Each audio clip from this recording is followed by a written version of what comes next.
सभी को प्रणाम। सभी को मेरी आवाज़ आ रही है? अभी हम हिंदी साहित्य की जो है 14वीं क्लास आज लेने वाले हैं। विगत 13 क्लासों में हमने हिंदी साहित्य इतिहास लेखन पद्धति पढ़ा और उसके बाद हमने जो है आदिकाल जो शुरू किया है। आदिकाल में हम जो है आज सिद्धों के मत को और उनके साहित्य को पढ़ने वाले हैं। सिद्धों के जो मत है और उनके जो है उनका जो साहित्य है और उनके जो प्रमुख कवि है, इनके बारे में आज हम जानकारी लेंगे। तो सभी स्टूडेंट एक बार क्लास में लाइव आ जाइए, तो हम जो है क्लास शुरू कर देंगे। सभी स्टूडेंट लाइव आ जाइए क्लास में, तो क्या है हम क्लास शुरू कर देंगे। प्रणाम प्रणाम सीमा जी, सुरभि जी, सभी को प्रणाम। तो आज हम क्या पढ़ने वाले? सिद्ध मत एवं साहित्य। विगत 13 क्लासों में जो है हमने हिंदी साहित्य इतिहास लेखन पद्धति और आदिकाल को पढ़ा है। लगभग अभी आदिकाल खत्म होने को आया है हमारा, और फिर भक्ति काल हम शुरू करेंगे। आदिकाल में हमारा जैन साहित्य, रासो काव्य परंपरा, ये जो है अभी बची हुई। फिर लौकिक साहित्य हम पढ़ेंगे, फिर गद्य साहित्य पढ़ेंगे हम, और फिर उसके बाद जो है जो महत्वपूर्ण कथन है हमारे, वो महत्वपूर्ण पंक्तियां जो है हम आदिकाल की काव्य पंक्तियां, वो भी हम याद कर लेंगे। उसे हम ट्रिक के साथ याद करेंगे, और उसके बाद हम प्रश्न लेंगे आदिकाल के और भक्ति काल को शुरुआत कर देंगे। ठीक है। अभी आपका परसों नोटिस आया था इंटरनेट का। अभी फिलहाल जितने भी एग्जाम्स होने वाले हैं, उस एग्जाम्स में जो है हमारा हिंदी साहित्य का एग्जाम नहीं होने वाला। इसलिए आप मान कर चलिए लगभग जो फर्स्ट शिफ्ट में तो हमारा नहीं होगा, सेकंड शिफ्ट में हमारा हो सकता है। और फर्स्ट शिफ्ट और सेकंड शिफ्ट में जो है थोड़ा सा अंतर होता है, गैप होता है 1-2 दिन का। तो लगभग जो है ज़्यादा संभावना है कि हमारी जो है अगले महीने यानी कि मार्च के पहले वीक में हमारी परीक्षा हो सकती है। तो लगभग मान के चलिए मैक्सिमम आपके पास जो है 20-25 दिन ही है, 20-25 दिन, उससे ज़्यादा तो नहीं है। लेकिन इस महीने में लगभग शायद परीक्षा नहीं होगी, अगले महीने होगी आपकी। वैसे भी हर साल जो है हिंदी साहित्य का पेपर सबसे अंतिम अंत में ही आता है। अंत के 2-3 पेपरों में ही हिंदी साहित्य का पेपर हमेशा ही आता है, क्योंकि हिंदी का पेपर सबसे बड़ा भी है, ये आपको पता होगा। हिंदी, कॉमर्स और अंग्रेजी, ये 3 बड़े सब्जेक्ट है नेट के, जिनमें लगभग 60,000 स्टूडेंट बैठते हैं हर साल परीक्षा में। तो आज हम जो है सिद्धों के मत और उनके साहित्य के बारे में पढ़ेंगे, रिवीजन करेंगे थोड़ा। ठीक है।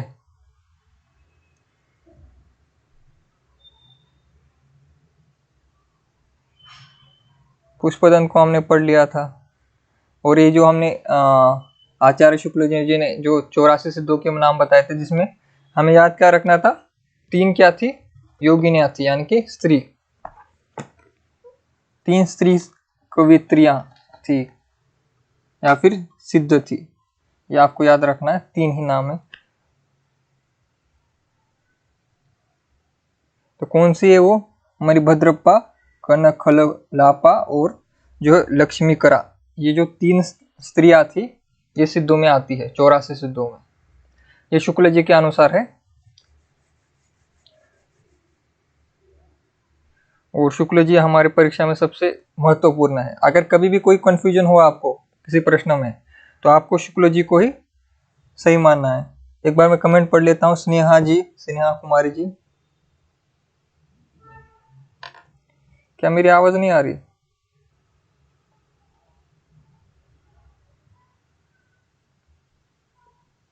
हेलो। तो आपको शुक्ल जी को ही, सबको आवाज आ रही है? मैंने यहाँ पर चेक किया, आवाज आ रही है मेरी। एक बार कमेंट कीजिए मुझे, मेरी आवाज आ रही है? सभी को कमेंट कीजिए।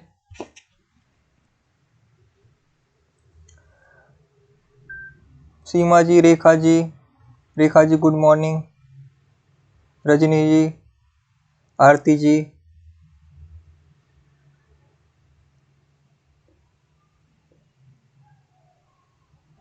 हाँ, मेरी आवाज़ आ रही है ना सभी को?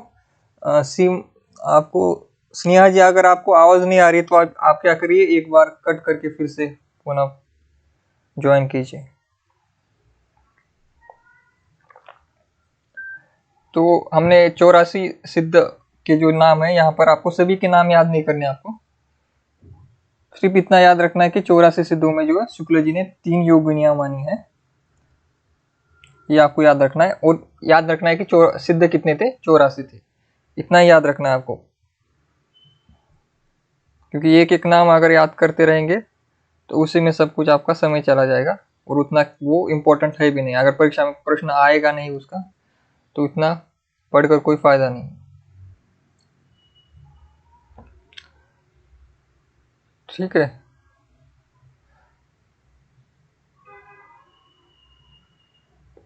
तो आपको ये 84 सिद्धों में 3 योगिनियां थी, ये आपको याद करना है। इसके आगे हम बढ़ते हैं। आगे हमने सरप्पा को पढ़ा था। सरप्पा के शिष्य सरबप्पा थे, और सरप्पा जो है प्रथम सिद्ध है। प्रथम सिद्ध सरप्पा को हिंदी का प्रथम कवि भी माना जाता है। एक तो क्या है, हिंदी के प्रथम कवि मानते, लेकिन कौन मानते इसे? राहुल संस्कृत्यायन। हमने याद किया था, इनका एक नाम राहुल भद्र भी है। तो राहुल संस्कृत्यायन ने सरप्पा को प्रथम हिंदी कवि कहा। सिर्फ राहुल संस्कृत्यायन है, ये याद रखना है आपको, सबने नहीं। हिंदी का प्रथम कवि सरप्पा नहीं है, केवल राहुल संस्कृत्यायन के अनुसार है। अगर पूछा जाए किसके अनुसार, तो आपको राहुल संस्कृत्यायन के अनुसार प्रथम कवि माना जाता है। लेकिन सिद्ध ये सबके अनुसार वो प्रथम सिद्ध ही है, सिद्धों में वो ही प्रथम है, उसमें कोई डाउट नहीं है। किसी का एक का मत नहीं है, सभी का मत है। ये प्रथम सिद्ध कौन है? सरप्पा है। और ये हिंदी के प्रथम कवि माने जाते किसके द्वारा? राहुल संस्कृत्यायन के द्वारा। ये थोड़े थोड़े अंतर आपको याद करने हैं। जैसे मैंने कुछ 1-2 दिन पहले वाली जो क्लास है उसमें हमने पूछा था हिंदी का प्रथम महाकाव्य, तो वहां पर कंफ्यूजन हो गया था आपको। हिंदी का प्रथम महाकाव्य पृथ्वीराज रासो, और खड़ी बोली का प्रथम महाकाव्य प्रिय प्रवास। लेकिन प्रिय प्रवास को देखिए कैसा है, यहाँ पर देखिए शुक्ल जी को जोड़िए। शुक्ल जी ने जो हिंदी का प्रथम महाकाव्य है उसको जाली माना है, और खड़ी बोली का प्रथम महाकाव्य प्रिय प्रवास उसको भी महाकाव्य नहीं माना है। देखिए, जो भी प्रथम है, खड़ी का भी और हिंदी का भी, दोनों को उन्होंने जो है नकारा है। ये भी आपको याद रखना है।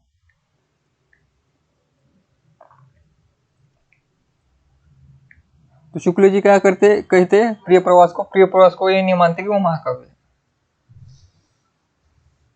लेकिन वो खड़ी बोली का महाकाव्य है। अगर आप प्रिय प्रवास की किताब पर खरीदेंगे तो उसके ऊपर भी पहले जो उनका कवर पेज है, कवर पेज पर भी ऊपर बड़े अक्षरों में लिखा हुआ है हिंदी खड़ी बोली का प्रथम महाकाव्य। अगर आप किताब आपके पास होगी या फिर आप खरीदेंगे तो उस पर भी लिखा होगा वो बात। तो ये आपको याद रखना है। और यहाँ पर क्या है, सरप्पा क्या है? प्रथम सिद्ध है। और हिंदी का प्रथम कवि किसने माना है? राहुल ने। और इनका एक नाम राहुल है, इनका भी नाम जो है राहुल। सरप्पा को सरोज वज्र, सरोज किसका नाम था? एक सरोज नाम था, निराला की बेटी का नाम था। तो उनके ऊपर ही उनकी मृत्यु के बाद सरोज स्मृति लिखी गई थी निराला द्वारा। जो क्या है, वो वीर काव्य है? नहीं, शोक गीत है वो। शोक गीत और वीर काव्य में अंतर क्या है? जब किसी की मृत्यु हो जाती है और मृत्यु होने के पश्चात अगर हम किसी को याद करते हैं और उस पर कविता लिखते हैं, तो किसी के मरने के बाद उसके ऊपर लिखी गई कविता शोक गीत होती है, अगर दुखद लिखी जाए। और अगर किसी से बिछड़ने, यानी कि वो जिंदा है लेकिन हमसे दूर है, तो उस पर लिखा जाता है, तो वो वीर काव्य होता है। तो ये दोनों का अंतर आपको समझना है। तो शोक गीत तो बच्चन जी ने भी लिखे हैं। बच्चन यानी कि हरिवंश राय बच्चन, उन्होंने कौन सी लिखे? एकांत संगीत। और दूसरा कौन सा है? निशानी मंत्रण। ये दोनों क्या है? शोक गीत है। ये बच्चन के शोक गीत, ये हिंदी साहित्य के शोक गीतों में प्रमुख शोक गीत है, एक तो सरस्वती और फिर बच्चन का एकांत संगीत और निशा निमंत्रण, जो कि उन्होंने मधुबाला मधुशाला और मधु कलश के पश्चात लिखी थी। तो सरप्पा हो गए हमारे। तो डॉक्टर वी भट्टाचार्य ने इन्हें बांग्ला भाषा का प्रथम कवि माना है। और जल्दी से कमेंट कीजिए, मराठी की जननी किसकी भाषा को कहा गया है? मराठी की जननी किसकी भाषा को कहा गया है? किसकी भाषा से मराठी का उद्भव हुआ है ऐसा कहा जाता है? हमने पीछे पढ़ा था, याद कीजिए, जल्दी नाम बताइए मुझे। सभी लोग जल्दी नाम बताइए। और जिन्होंने चैनल को सब्सक्राइब नहीं किया वो है ना, एक बार सब्सक्राइब कीजिए चैनल को। चैनल को क्या है, सब्सक्राइब कीजिए। जिन्होंने सब्सक्राइब नहीं किया है चैनल को, तो एक बार सभी लोग चैनल को सब्सक्राइब कर लीजिए, बेल आइकॉन भी दबा दीजिए। और मुझे प्रश्न का उत्तर दीजिए कि मराठी की जननी किसकी काव्य भाषा को कहा जाता है?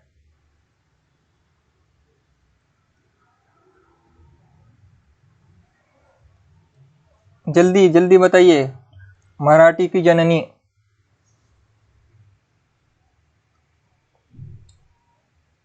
जैसे यहाँ पर बी भट्टाचार्य ने सरप्पा को कहा कि बांग्ला भाषा का प्रथम कवि माने, तो उसी प्रकार मराठी की जननी किसकी काव्य भाषा में मिलती है हमें? लगता है आपको पिछला सब कुछ भूल जाते हो आप। अगला याद रहता है, पिछला भूल जाते हो। 2 दिन पहले का प्रश्न पूछो तो याद नहीं रहता। अभी सभी लोग सरस्वती, शोक गीत उसमें ही अटके हुए हैं। मैंने प्रश्न क्या पूछा है? मैंने मराठी का प्रश्न पूछा है। मराठी किसकी काव्य भाषा से मराठी का उद्गम हुआ है, शुरुआत हुई है?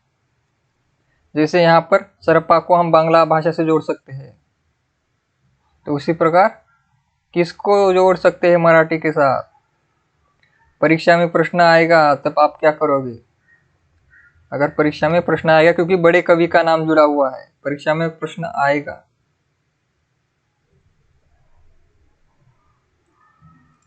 हम पूछ क्या रहे, आप प्रश्न आप लिख क्या रहे हो? मेरी आवाज आ रही है? मेरा प्रश्न आपने समझ लिया है?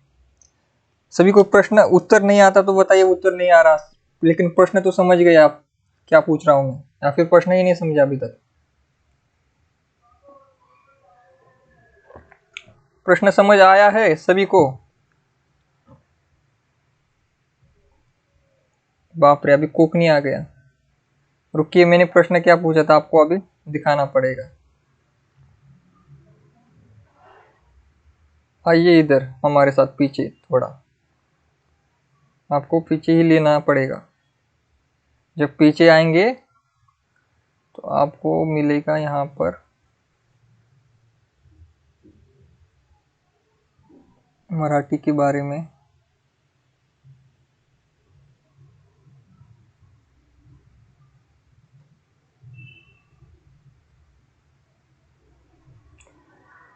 अभी आपको यहीं पर मिलेगा, 1 मिनट।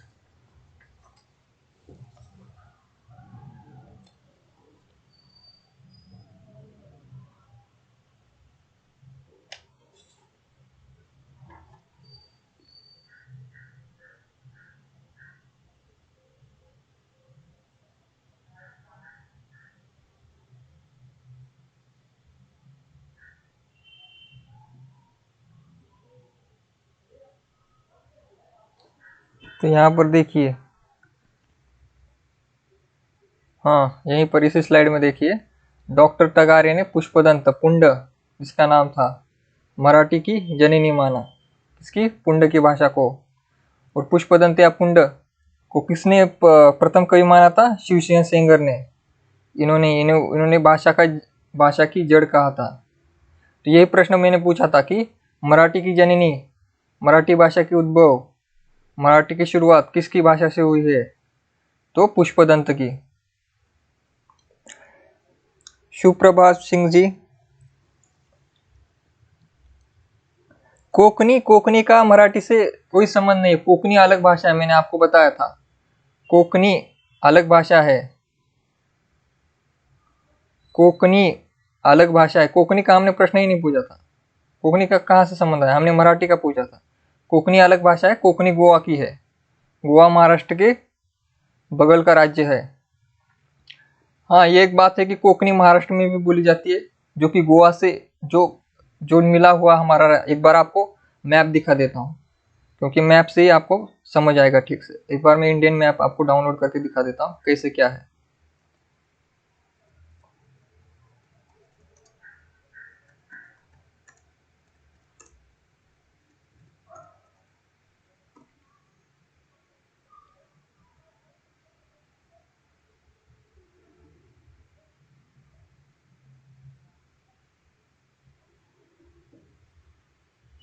तो एक बार देखिए, मैं एक मैप डाउनलोड करता हूँ, क्योंकि आप में जो है साउथ इंडिया के बारे में और मिडल इंडिया के बारे में जो है बहुत से स्टूडेंट को जानकारी नहीं होती, क्योंकि ज़्यादातर स्टूडेंट जो है उत्तर भारत से हमारे, तो दक्षिण भारत और मध्य भारत इनके बारे में ज़्यादा जानकारी नहीं होती। तो एक मैं क्या करता हूँ, स्लाइड ही पूरी नहीं लगा लेता हूँ यहाँ पर।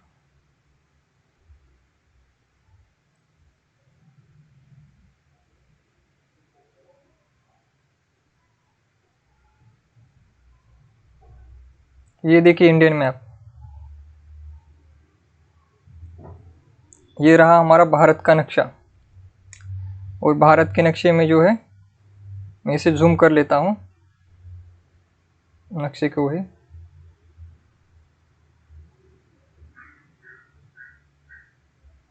महाराष्ट्र पर हम फोकस करेंगे।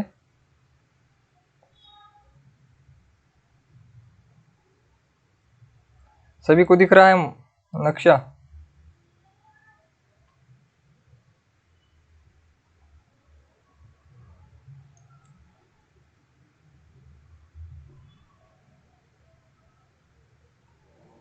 तो देखिए, ये रहा महाराष्ट्र। महाराष्ट्र कहाँ पर है? देश के मध्य में है, लगभग मध्य प्रदेश के थोड़े नीचे। तो महाराष्ट्र से नीचे जो है साउथ इंडिया शुरू हो जाता है। साउथ इंडिया में ये देखिए, यहाँ से ये जो मैंने बॉर्डर बना दी है ब्लैक कलर से, तो ये दक्षिण भारत है। और महाराष्ट्र के ऊपर जो है उत्तर भारत होता है। ये जो है छत्तीसगढ़ को भी लिया जाता है और उड़ीसा, ये उत्तर भारत में आता है। और दोनों के बीच में जो है, दोनों को जोड़ने वाला राज्य है महाराष्ट्र। ऊपर उत्तर भारत है, नीचे दक्षिण भारत है, और बीच में जो है महाराष्ट्र है। महाराष्ट्र की राजधानी क्या है? मुंबई। और देश की आर्थिक राजधानी है, और जो है समंदर के किनारे है। और यहाँ देखिए, महाराष्ट्र से लगा हुआ एक राज्य है, छोटा सा, एक जिले जितना ही, इसका नाम है गोवा, स्वतंत्र राज्य है। और इस गोवा की जो है कोंकणी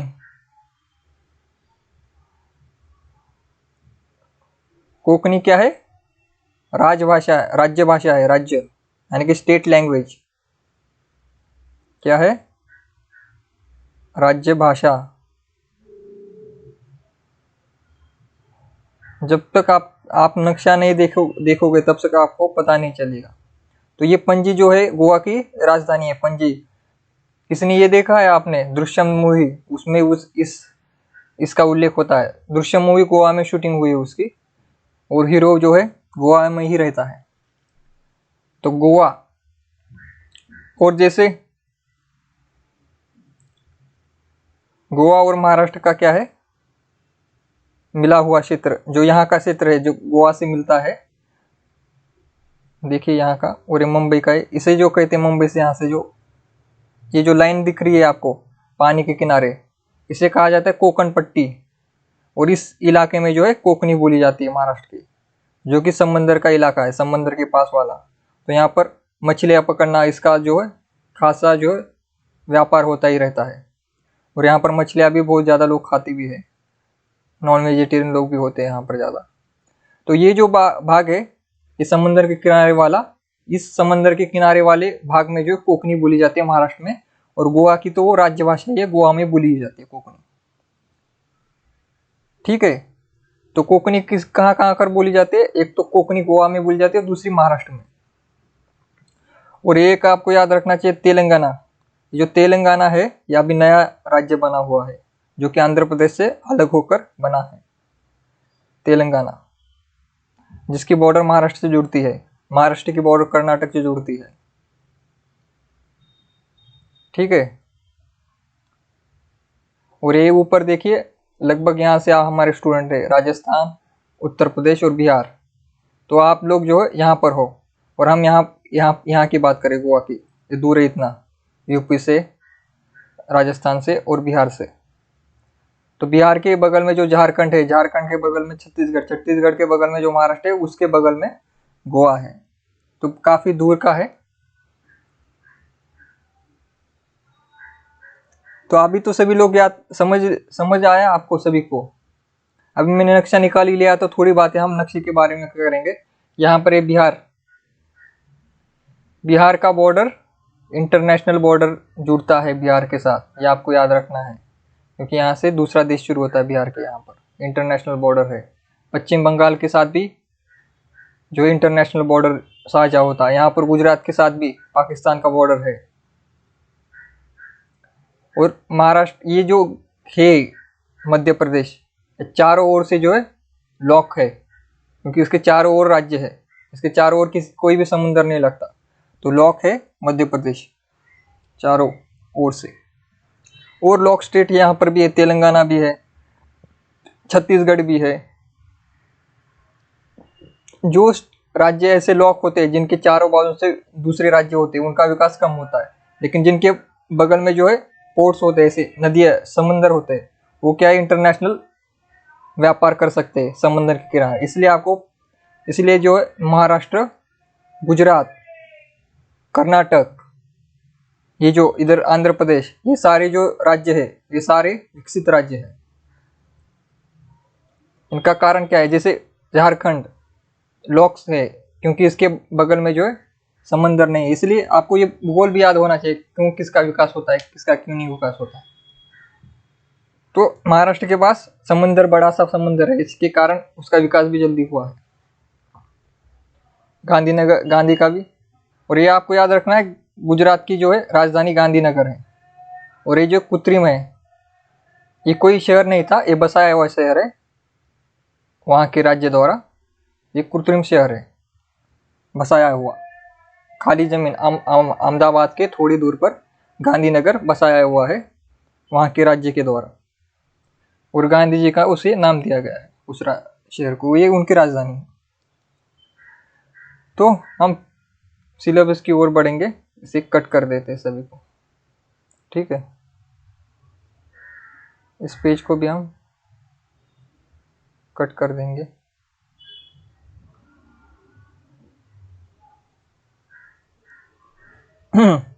तो डॉक्टर टगारे ने पुष्पदंत की भाषा को मराठी की जननी माना।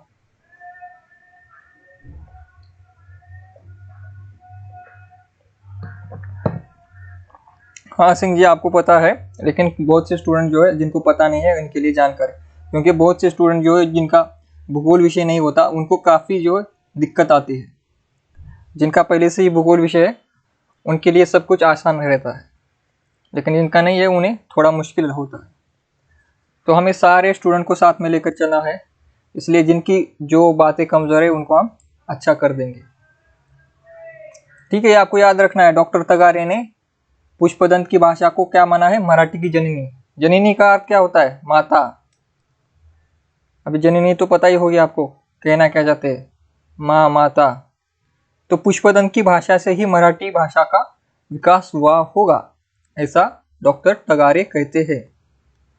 क्योंकि पुष्पदंत प्रथम कवि माने भी जाते हैं शिवसिंह सेंगर द्वारा। शिवसिंह सेंगर भी काफ़ी बड़े आलोचक है, पुष्पदंत भी काफ़ी बड़े कवि है। इसी कारण से ये प्रश्न इम्पोर्टेंट हो जाता है। तो ये छोटे कवि के बारे में तो हम बात नहीं कर रहे, या फिर छोटे आलोचक की भी बात नहीं कर रहे हम।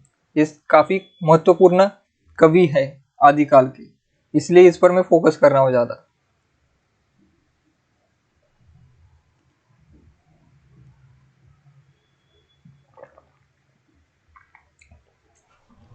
ठीक है, कोंकणी और मराठी का अंतर आप समझ गए, दोनों अलग भाषा है। कोंकणी भी 22 भाषाओं में आती है, मराठी भी आती है। ठीक है। और आदि पुराण उत्तर पुराण याद रखना है आपको। पुंड पुष्पदंत एक ही का नाम है। और आदि पुराण उत्तर पुराण शुक्ल जी ने जोड़ दिए और 5 ग्रंथ कर दिए। इनके 3 ग्रंथ है और 2 ग्रंथ शुक्ल जी ने जोड़े, आदि पुराण और उत्तर पुराण। और जो है महापुराण और नय कुमार चर्यो और जशर चर्यो, इनके सारे जो है महत्वपूर्ण ग्रंथ है। इनका ही नाम पुंड है।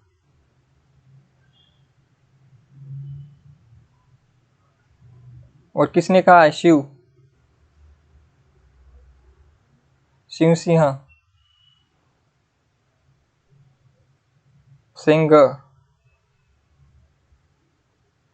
ने प्रथम कवि माना।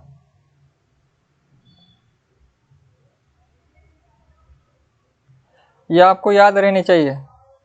जैसे आपको राष्ट्रगीत याद है, राष्ट्रगान याद है हमारा, जैसे हमारे प्रतिज्ञा आपको याद है, जैसे आपको आपकी गर्लफ्रेंड का नाम याद है, उसका बर्थ डेट याद है, वैसे ही आपको पुंड भी याद होने चाहिए। पुंड को किसने प्रथम कवि कहा?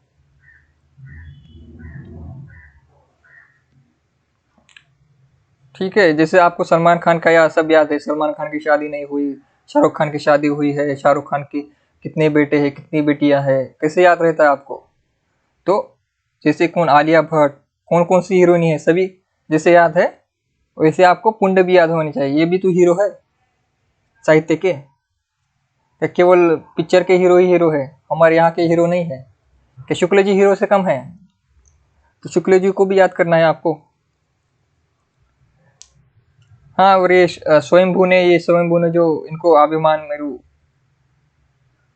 ये जो है दी थी, स्वयंभू ने, स्वयं इन्होंने जो है स्वयं इन्होंने खुद को क्या किया? कवि कुल तिलक काव्य रत्नाकर अभिमान मेरू कहा है स्वयं को, खुद को।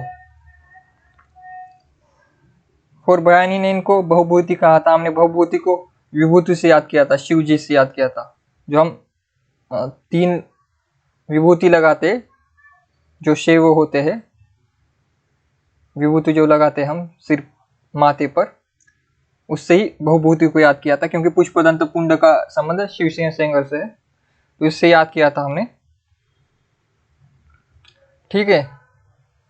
तो याद रखना है, बयानी ने, यहाँ पर भी भ है, यहाँ पर भी भ है, भ दोनों जगह पर है। भूभूति किसने कहा? जिसका नाम भ से ही है, बयानी। और एक और 15 मात्रा, क्योंकि 16 मात्रा का छंद होता है चौपाई, 16 मात्रा का होता है, लेकिन अपभ्रंश में कितनी मात्रा का था? 15 मात्रा का था।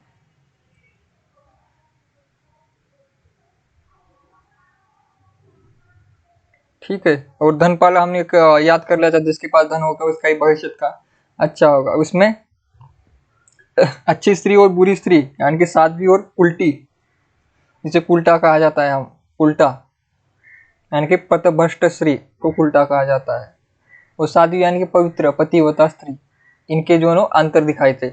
ऐसे ही मिलता जुलता अंतर कहाँ पर है? हमारे शिक्षित और अशिक्षित स्त्री का अंतर कहाँ पर दिखाया गया है हमारे सिलेबस में? जल्दी कमेंट कीजिए। शिक्षित और अशिक्षित स्त्री का अंतर कहाँ पर है हमारे सिलेबस में? कमेंट कीजिए जल्दी। शिक्षित और अशिक्षित स्त्री का अंतर किसने बताया? कौन सी रचना है, सिलेबस में है क्या, क्या प्रकाशन वर्ष है, सब बताइए।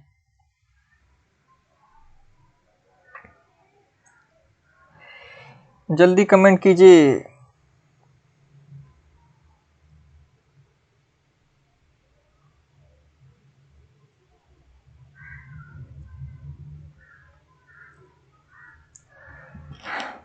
एक तो आप जो है जितने लाइव है ना, अभी देख रहा हूँ मैं 4 ही लाइक दिख रहे हैं मुझे तो यहाँ पर। एक बार मैं रिफ्रेश कर लेता हूँ,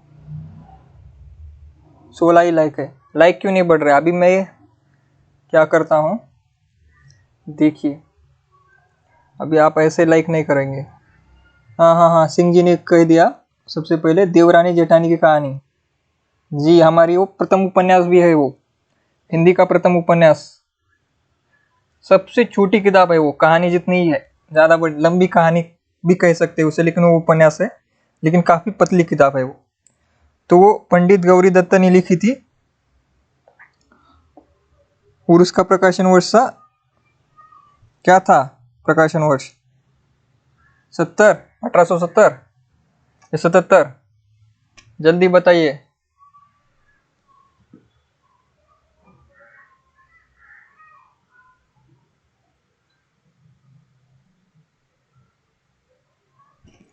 जल्दी बताइए सभी लोग। देवरानी जेठानी कहानी का प्रकाशन वर्ष?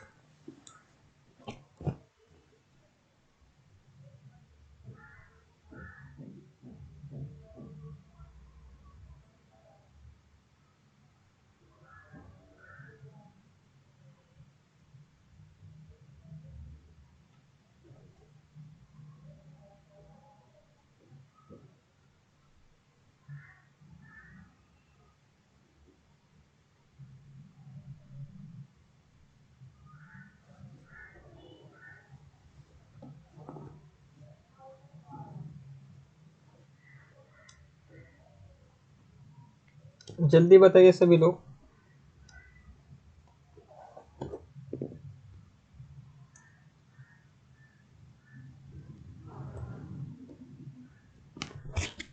देवरानी जेठानी का प्रकाशन वर्ष और रचनाकार?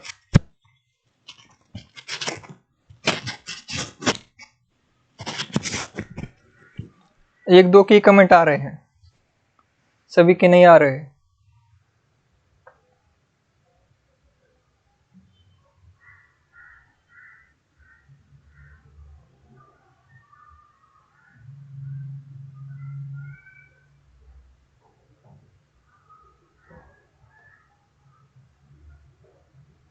सभी के कमेंट नहीं आ रहे हैं।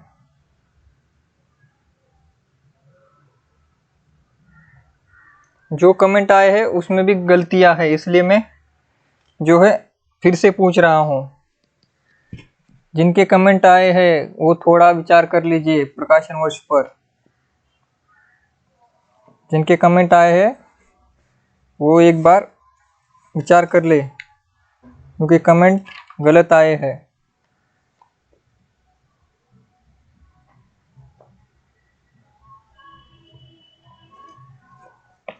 कमेंट जो है गलत आए हुए हैं।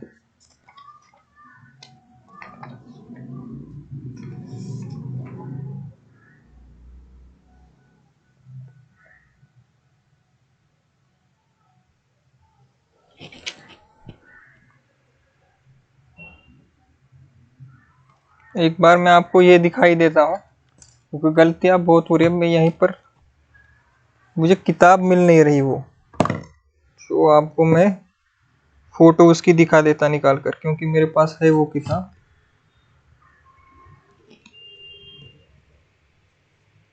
लेकिन इतनी सारी किताबों में पता नहीं कहाँ पर रख दी है।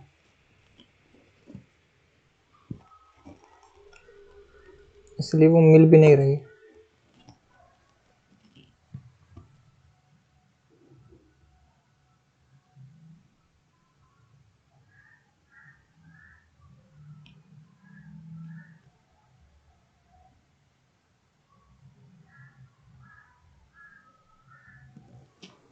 कोई बात नहीं, हम आगे बढ़ते हैं। किताब तो नहीं मिल रही, कभी बाद में दिखा दूंगा आपको। हम आगे बढ़ेंगे। आगे क्या है, यहाँ पर हम आगे बढ़ेंगे, क्योंकि ये तो हमारा हो गया था। आगे बढ़ जाते हैं हम। सरप्पा और सबरप्पा हो गया था हमारा। और चर्य पद संध्या भाषा की शैली के दृष्टिकूट में लिखी गई है। दृष्टिकूट के दो दोहरे अर्थ होते हैं। और ये हमने ये इंपॉर्टेंट खत्म भी पढ़ लेता। हम लुइप्पा पर आ जाते हैं। लुइप्पा, लुइप्पा जो है सबरप्पा के शिष्य है। लुइप्पा का जन्म क्या हुआ? 773। और ये सबरप्पा के शिष्य थे। सबरप्पा किसके शिष्य है? सरप्पा के। सरप्पा के शिष्य शबरप्पा, शबरप्पा के शिष्य लुइप्पा। तो एक के एक नीचे सिद्धों में लुइप्पा का सबसे ऊंचा सम्मानजनक स्थान मिल जाता है, डुम्बिप्पा, और इसके बाद है डुम्बिप्पा, ये अलग है, इसको मैं अलग कर देता हूँ।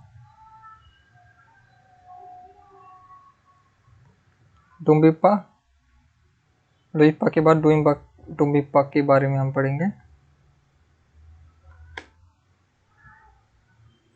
तो लुइप्पा का क्या है, स्थान सबसे ऊंचा है। ऊंचा किस अर्थ में है, सम्मानजनक, सम्मान ज्यादा पाया है। जैसे जैसे देखिए, कांग्रेस जो पार्टी है, उसमें कांग्रेस में गांधी जी से पहले भी बहुत से नेता हुए और गांधी जी के बाद में भी, लेकिन कांग्रेस में सबसे ऊंचा स्थान को क्या है, गांधी जी को ही दिया गया। उसी प्रकार से जो है लुइप्पा का भी स्थान जो है सबसे बड़ा है। लेकिन लुइप्पा से पहले कौन थे, सबरप्पा और शरप्पा। और शरप्पा क्या है, प्रथम सिद्ध है, प्रथम कवि है इनके, प्रथम सिद्ध कवि, प्रथम गुरु, जो भी कहिए आप, सबरप्पा है।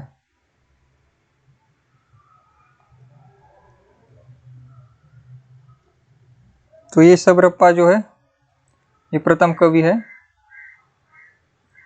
यहाँ पर ये सरप्पा जो है, सरप्पा, सरप्पा के बाद सबरप्पा, और सबरप्पा के बाद लुइप्पा।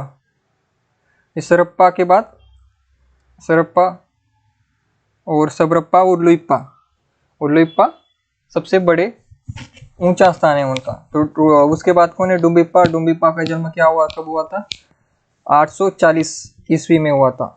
ये विरूप्पा के जो है शिष्य थे। तो यहाँ पर कट गया है ये जो शिष्य परंपरा, तो लुइप्पा के शिष्य नहीं है, ये विरूप्पा के शिष्य है। इनके 21 ग्रंथ बताए जाते हैं, जिनमें डुम्बी गीतिका, योगाचार्य, अक्षर द्विकोपदेश प्रसिद्ध है। तो ये इनकी रचना है, डुम्बिप्पा की 3 रचनाएं प्रमुख। और फिर इसके बाद है कणप्पा। कणप्पा का जन्म हुए 820, जालंधरप्पा के शिष्य।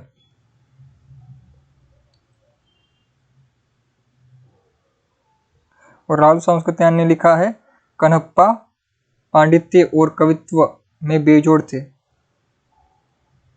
तो पांडित्य का अर्थ क्या होता है, जिसके पास नॉलेज हो, नीतियों का, सारी बातों का, ग्रंथों का ज्ञान हो, जिसके पास, उसे पांडित्य कहा जाता है। तो पांडित्यपूर्ण और कवित्व, यानी कि काव्य में भी और पंडिताई में भी, दोनों में भी क्या है, कणप्पा श्रेष्ठ थे।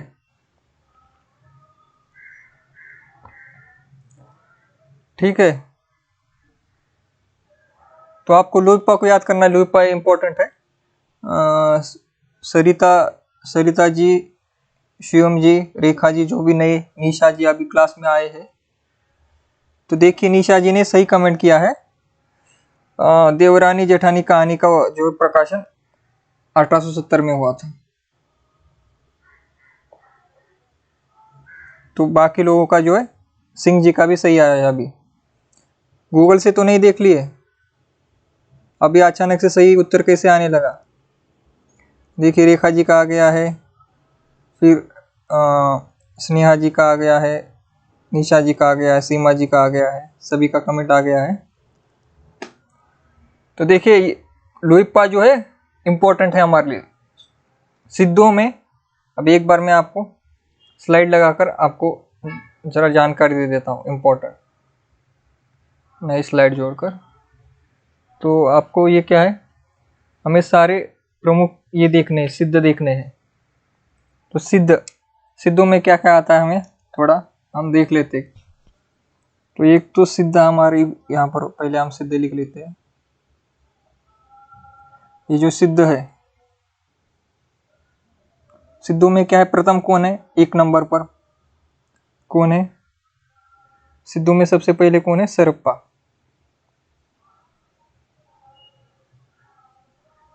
ये सरप्पा क्या है, ये जन्म के अनुसार और गुरु के अनुसार प्रथम है। और उनके बाद कौन आते हैं इनके शिष्य? सबरप्पा। सबरप्पा। और इनके शिष्य कौन है? लुइप्पा।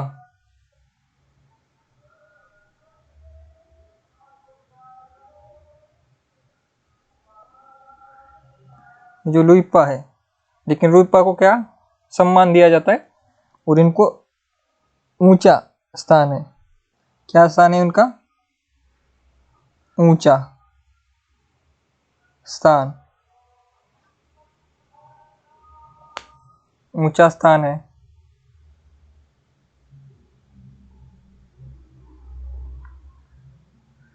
जो ऊंचा स्थान है, क्योंकि ये मैं आपको ये सब कुछ बता रहा हूं तो ये पूछूंगा भी कल में। क्या है सरप्पा? क्या है? प्रथम सिद्ध है। क्या है प्रथम सिद्ध? सिद्ध जब परंपरा शुरू हो जाती है तो सिद्धों में सबसे पहले कौन आते हैं? सबसे पहले किसका जन्म है? सबसे पहले कौन है? तो सबसे पहले सरप्पा है। सरप्पा से पहले कोई नहीं है। प्रथम गुरु वही है, प्रथम सिद्ध वही है। फिर सरप्पा के शिष्य बने सबरप्पा और सबरप्पा के शिष्य बने लुइप्पा। जो लुइप्पा है, लुइप्पा का क्या हुआ? ये जो लुइप्पा है, ये जो लुइप्पा है इनका क्या है? इनका स्थान बड़ा है, यानी कि इन्होंने शायद कार्य अच्छा किया होगा। जो लुइप्पा है इन्होंने कार्य अच्छा किया है, इसलिए जो है इनका ऊंचा स्थान है। ऊंचा स्थान होना और प्रथम होने में अंतर है। प्रथम सिद्ध सरप्पा ही है, लेकिन स्थान किसका ऊंचा है? लुइप्पा का। और ये किसके शिष्य थे? सबरप्पा। और सबरप्पा किसके शिष्य थे? सरप्पा। तो सरप्पा की गुरु परंपरा में, शिष्य परंपरा में लुइप्पा आते। सबरप्पा की और सरप्पा की शिष्य परंपरा में लुइप्पा आते, लेकिन लुइप्पा का स्थान सिद्धों में सबसे ऊंचा है, सारे सिद्धों में। जैसे ये इस उदाहरण के लिए आप देखिए, जैसे सिख धर्म में जो 10वें गुरु थे, दसम गुरु, उनका स्थान काफी बड़ा है। गुरु गोविंद सिंह जी जो 10वें गुरु थे, जो कि महाराष्ट्र के नांदेड़ जो जिला है वहां पर वो उन्होंने जो अपना अंतिम समय बिताया था, वहीं पर एक गुरुद्वारा भी है। सिखों का जो दूसरा बड़ा गुरुद्वारा है, एक तो पंजाब में है, दूसरा जो बड़ा गुरुद्वारा है वो महाराष्ट्र के नांदेड़ सिटी में है। तो वो जो 10वें गुरु थे, जिन्हें दशम गुरु दशमेश कहा जाता है, दशमेश गुरु, तो उन्होंने ही जो है उनके बाद परंपरा खत्म हुई थी गुरु की। 10वें गुरु अंतिम गुरु है और उनका भी स्थान जो है सबसे बड़ा है।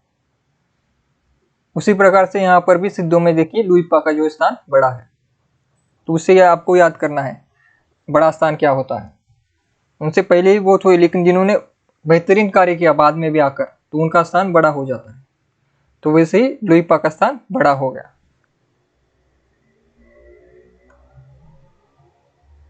हाँ शिवम जी, हाँ, जलवा जलवा तो उन्हीं का ही था।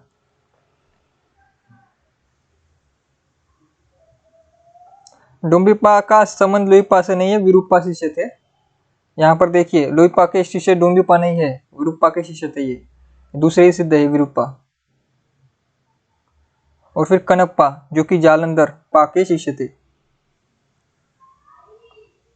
और राहुल संस्कृत्यान ने इनको क्या कहा है? पांडित्य और कवित्व में बेजोड़ थे। पांडित्य में और किसमें? कवित्व, कवित्व छंद में बेजोड़ थे। अभी जरा मुझे राहुल संस्कृत्यान की कोई रचना बताएगा जो हमारे सिलेबस में लगी हुई है। राहुल संस्कृत्यान की कौन सी रचना हमारे सिलेबस में लगी हुई है? है कोई राहुल संस्कृत्यान जी की रचना हमारे सिलेबस में? कौन सी विधा की है, कहाँ पर है, कहाँ पर छुपी है? जल्दी बताइए।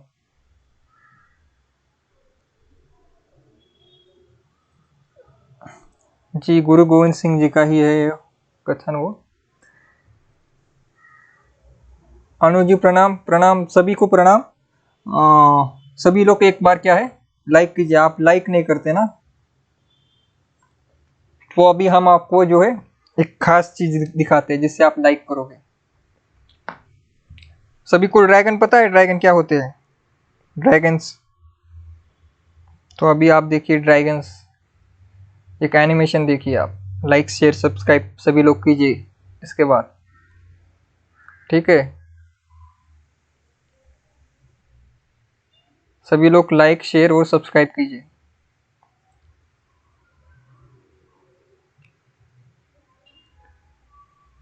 सभी लोग लाइक शेयर सब्सक्राइब कर कीजिए, उसके बाद ही जो है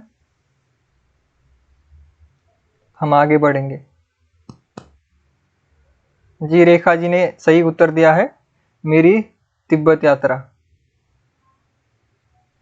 सभी लोग लाइक शेयर और सब्सक्राइब कीजिए, जिस उसके बिना जो है ये ड्रैगन हटेंगे नहीं यहाँ से।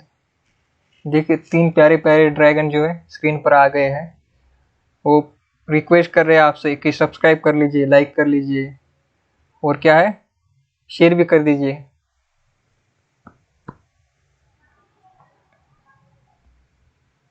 नहीं, हमारे ये जो ड्रैगन है प्यारे प्यारे, चिड़िया नहीं है ये, ड्रैगन है, चिड़िया नहीं है। ध्यान से देखिए, ड्रैगन है। 2D एनिमेशन कहा जाता है इसे, 2D एनिमेशन है ये। देखिए इसे एनिमेशन बनाने के लिए मेहनत लगती है, इस मेहनत के लिए तो आपको जो है लाइक कर देना चाहिए, ठीक है? तो आप लाइक कीजिए, सब्सक्राइब कीजिए, और क्लास को जो आपके फ्रेंड्स के साथ शेयर किया कीजिए, ठीक है? ड्रैगन को हटा दे। सभी ने कर लिया? हाँ स्नेहा जी, मेरी तिब्बत की यात्रा राहुल संस्कृत्यायन जी की जो है रचना थी। तो मैं इनको हटा देता हूँ, ये अभी सो जाएंगे। अभी जाकर देखिए ये सो गए, अभी अभी नहीं आएंगे, क्योंकि आप सभी अच्छे बच्चे हैं। आप सभी ने जो है लाइक कर दिया है, कमेंट भी कर दिया है। मैं जानता हूँ आप कमेंट करते हो, लाइक करते हो, शेयर करते हो। तो इनको जो हमने हटा दिया, ठीक है?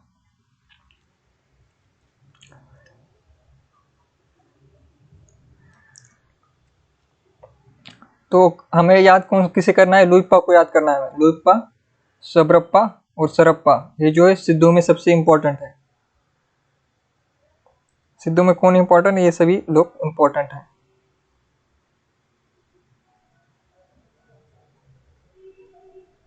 देखिए सरप्पा, सबरप्पा, लुइप्पा और कनप्पा। डुम्बिप्पा से ज्यादा कनप्पा इंपॉर्टेंट है, लेकिन सबसे ज्यादा ये 3 ही लोग, और खास करके लुइप्पा को आपको याद रखना है, क्योंकि ये सबसे प्रसिद्ध हुए, सबसे ऊंचा स्थान है इनका। तो लुइप्पा को याद करना है आपको, सरप्पा को याद करना है। सरप्पा को किसने कहा था प्रथम कवि? राहुल संस्कृत्यायन ने, और फिर उनके शिष्य क्या हुए? सबरप्पा शिष्य हुए, और उनके शिष्य कौन हुए? लुइप्पा शिष्य हुए। फिर डुम्बिप्पा किसके? विरूपा के शिष्य है। इनके जो है 3 रचनाएं मिलती है। फिर कनप्पा, कनप्पा के बारे में राहुल संस्कृत्यायन ने क्या कहा है कि कनप्पा पांडित्य और कवित्व के बेजोड़, कवित्व में बेजोड़ थे। ये शायद कथन आ सकता है, तो एक बार देख लीजिए। दोहा कोश का संपादन जो है डॉक्टर प्रबोध चंद्र बागची ने किया है। इसमें सरप्पा, तिलोप्पा और कनप्पा के दोहे संग्रहित है। तो दोहा कोश नाम से जो है प्रबोध चंद्र बागची ने एक संपादन किया है ग्रंथ का, जिसमें उन्होंने सरप्पा को और तिलोप्पा और कनप्पा के दोहों को संग्रहित किया है, यानी कि उनको एक जगह पर रखा है मिलाकर। तो तिलोप्पा इतनी इंपॉर्टेंट नहीं है हमारे, इंपॉर्टेंट कौन है? सरप्पा और कनप्पा। तो सरप्पा और कनप्पा को एक साथ किस ग्रंथ में रखा गया? प्रबोध चंद्र बागची ने जो संपादित किया था, तो उनमें सरप्पा और कनप्पा को रखा गया है, उनके दोहों को। तो उसका नाम क्या लिखा है? दोहा कोश, ठीक है?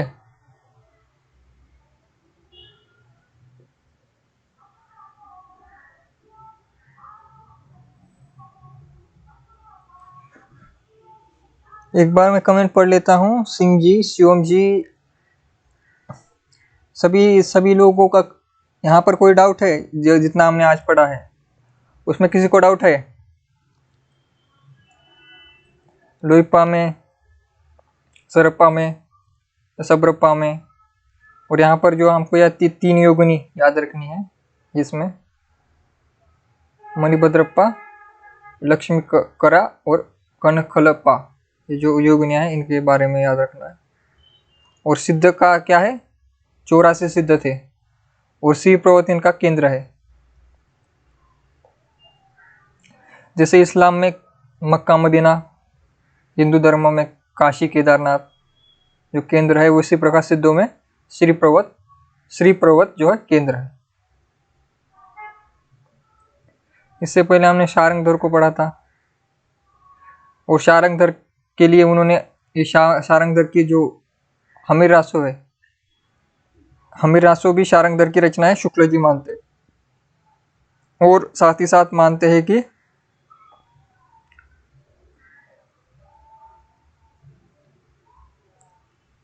जो है शारंगधर पद्धति में यहाँ पर रामचंद्र,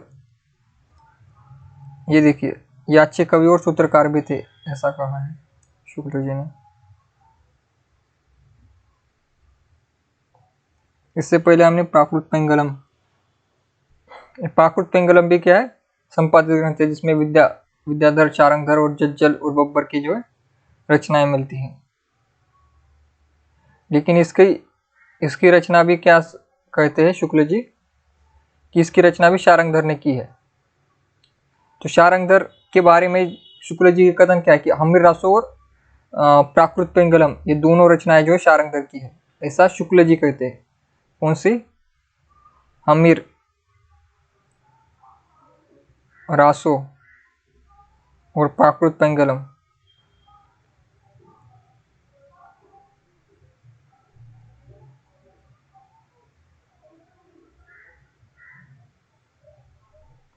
ये दोनों रचनाएं जो है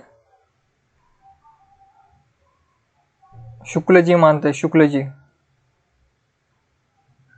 किसकी है, शारंगधर की, जबकि इसके प्रमाण नहीं है हमारे पास कि ये इनकी रचना है, क्योंकि राहुल सांस्कृत्यायन इसे जज्जल की रचना मानते हैं।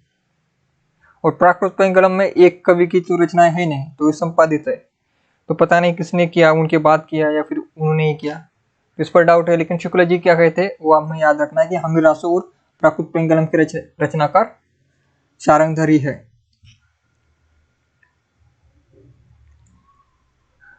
और यहाँ पर जैन आचार्य मेरुतुंग का प्रबंध चिंतामणि इंपॉर्टेंट है। और हेमचंद्र का क्या है, हेमचंद्र अपने समय के सबसे प्रसिद्ध जैन आचार्य थे। और हेमचंद्र का ये इंपॉर्टेंट, हेमचंद्र का इतना ही याद रखना है आपको, ये सबसे ज्यादा इंपॉर्टेंट है कि सिद्ध हेमचंद्र शब्दानुशासन जो प्राकृत व्याकरण है, इसके रचनाकार हेमचंद्र ने की थे। ये व्याकरणिक थे, उन्होंने व्याकरण ग्रंथों की रचना की, उसमें क्या है, शब्दानुशासन इनकी रचना है। इसी पर इन्हें प्राकृत का पाणिनि कहा जाता है, यानी कि प्राकृत के व्याकरणकार। और इनकी अन्य रचनाएं क्या है, योग शास्त्र, छंदानुशासन और देश नाम माला कोश, ये बाकी है। और अब्दुल रहमान का संदेश राशक, ये पहले ऐसी रचना थी जो कि देशी भाषा में मुसलमान द्वारा रचित प्रथम ग्रंथ है। तो देशी भाषा यानी कि बोलचाल की भाषा में एक मुस्लिम धर्म को मानने वाले व्यक्ति की ये प्रथम रचना है, संदेश राशक।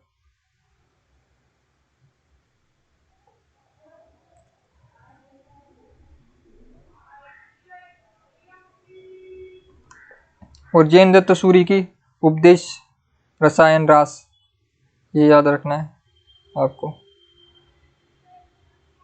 और धनपाल की तो हमने ये पढ़ा था। पुष्पदंत हमारे लिए इम्पोर्टेंट है, पुष्पदंत हमारे लिए इम्पोर्टेंट है। हमने मराठी की जननी, इनकी भाषा को मराठी की जननी कहा जाता है, तगारे ने कहा था।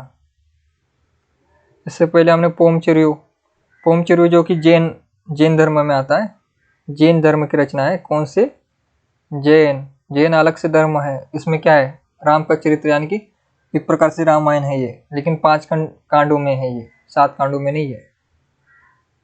तो जैनों की अलग से रामायण है, उसमें उल्लेख भी थोड़े अलग है, स्टोरी थोड़ी सी अलग है। हमारे जो हिंदू धर्म में जो रामचरित्र मानस है उससे अलग स्टोरी है यहाँ पर जैनों में। तो स्वयंभू इन्हें प्रथम कवि कहा जाता है। किसने माना है? एक तो ये जैन की परंपरा में प्रथम कवि है, लेकिन हिंदी का प्रथम कवि किसने माना? हिंदी का प्रथम कवि, हिंदी का प्रथम कवि किसने माना है?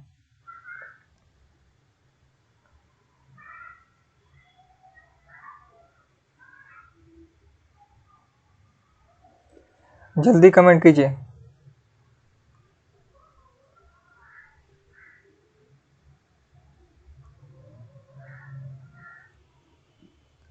जितने भी स्टूडेंट जुड़े हैं आज, बीना जी आज जुड़ी है, रेखा जी, सीमा जी, अनु जी, सिंह जी, सभी लोग एक बार कमेंट कीजिए स्वयंभू को हिंदी का प्रथम कवि किसने माना है?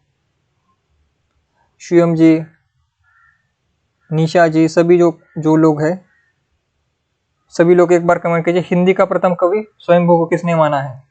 हिंदी का प्रथम कवि हमने ट्रिक से याद किया था। हिंदी का प्रथम कवि आसान है, स्वयंभू नाम से याद किया था। कौन है स्वयंभू? दुनिया में स्वयंभू कौन है? हिंदी का प्रथम कवि किसने माना है? जल्दी कमेंट कीजिए जल्दी। हाँ, रेखा जी का आ गया राम कुमार वर्मा। तो राम जी जो है स्वयंभू है खुद ही, तो यहाँ से उससे हमने याद किया था राम कुमार वर्मा जी को। राम कुमार वर्मा जी स्वयंभू को हिंदी का प्रथम कवि मानते हैं। ठीक है,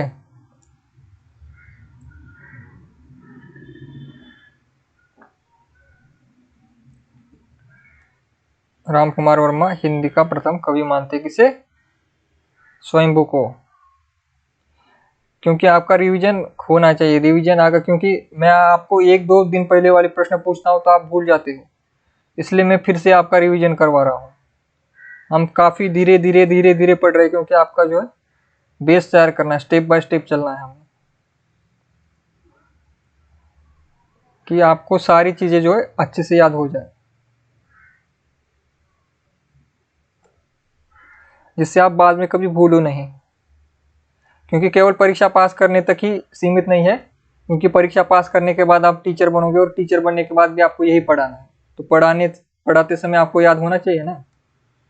तो इससे क्या है, आपका जीवन पर्यंत नाता है, लगभग कम से कम 60 साल तक तो है ही नाता आपका। जब तक आपकी उम्र जो है 60 की नहीं हो जाती, जब तक आप बूढ़े नहीं हो जाते, तब तक ये जो है सारा जो है आपके साथ जुड़ा हुआ है। तो इसे याद कर लो, आज नहीं तो कल आपको करना ही होगा। इसलिए हम आपको ये पढ़ा रहे हैं, जिससे केवल आपकी परीक्षा में नहीं, जब आप जीवन पर्यंत जब आप पढ़ाओगे किसी कॉलेज में, यूनिवर्सिटी में, तो आपको आज की पढ़ाई हुई बातें याद आ जाए वहां पर पढ़ाते समय। ठीक है, तो ये क्लास उनके लिए जिससे आपका बेस तैयार हो जाए, और जिससे आपके भविष्य में आपको कभी प्रॉब्लम ना हो। क्योंकि हम दूसरी फैकल्टी के अनुसार नहीं है, जैसे कि हम मेडिकल में नहीं है, ना ही हम इंजीनियरिंग कॉमर्स में नहीं है, जिससे क्या है एक बार सिलेबस खत्म हो गया तो उससे नाता नहीं है। अगर हम टीचिंग लाइन में जाते हैं तो इससे नाता हमारा लाइफ टाइम तक रहेगा। अगर आप रिटायर्ड भी हो जाए, उसके बाद भी अगर आपको किसी विश्वविद्यालय बुलाता है कि आपको गेस्ट लेक्चरर के तौर पर आप आ जाइए, तब भी तो आपको वो पूछा ही जाएगा। तो जीवन पर्यंत आपको याद रखना है, क्योंकि आपको जीवन पर्यंत प्रश्न पूछे ही जा सकते हैं। आपको बोला जा सकता है कि हमारे विद्यालय में आइए, आपने 30 साल तक पढ़ाया है, आज आप रिटायरमेंट के बाद हमारे यहाँ पर आकर पढ़ाइए कुछ बच्चों को, तब क्या पढ़ाओगे आप? तो इसलिए आपको ये डिंगल, हाँ अभी ये डिंगल पिंगल की प्रश्न पूछ लेता हूँ अभी, इस स्लाइड को चेंज करके। डिंगल और पिंगल भाषा कैसी है? डिंगल में किससे मिश्रित है अपभ्रंश? डिंगल भाषा में किस भाषा को मिश्रित करके अपभ्रंश बनाई जाती है? अपभ्रंश मिश्रित कौन सी भाषा है डिंगल में, और पिंगल में कौन सी है? जल्दी बताइए, डिंगल और पिंगल, जल्दी बताइए, डिंगल और पिंगल। हाँ रेखा जी, आप 100 तक जियोगे तो आपको तो अच्छे से याद करना होगा, क्योंकि लगभग आपको अभी 60 साल तो, कितने आपकी जितनी उम्र होगी लगभग 60-70 साल तक जो है याद रखना है आपको फिर, तो उसके हिसाब से जो है याद करना होगा आपको। डिंगल और पिंगल की बात ये बताइए मुझे जल्दी। डिंगल और पिंगल, जल्दी जल्दी जल्दी, डिंगल और पिंगल। डिंगल कैसे बनती है और पिंगल कैसे बनती है? अपभ्रंश प्लस क्या? अपभ्रंश प्लस कौन सी भाषा, कौन सी बोली? किसी का कमेंट नहीं आ रहा, किसी का कमेंट नहीं आ रहा। जी, रेखा जी सबसे पहले कमेंट करती है। रेखा जी का आ गया है, सही उत्तर है रेखा जी का। रेखा जी का सही उत्तर है डिंगल और पिंगल। एक बार सभी लोग सब्सक्राइब कर लीजिए चैनल को हमारे, ठीक है। राजस्थानी मिश्रित अपभ्रंश डिंगल होती है। बीना जी ने भी कहा है राजस्थानी मिश्रित अपभ्रंश डिंगल, राजस्थानी मिश्रित अपभ्रंश डिंगल। और पिंगल, रेखा जी ने पिंगल का भी बता दिया, अपभ्रंश मिश्रित ब्रज पिंगल। हमने वो सॉन्ग से याद करवाया था आपको, याद करवाया था या नहीं? हाँ, तो कभी हमारे जो भी स्टूडेंट थे कभी नहीं भूलेंगे डिंगल और पिंगल। तो पिंगल क्या है, ब्रज से जब मिश्रित हो जाती है अपभ्रंश तो पिंगल हो जाती है, और राजस्थानी से मिश्रित तब हो जाती है जब पिंगल हो जाती, जब अपभ्रंश राजस्थानी से मिश्रित होता है तब डिंगल हो जाती है, डिंगल कहलाती है, ठीक है।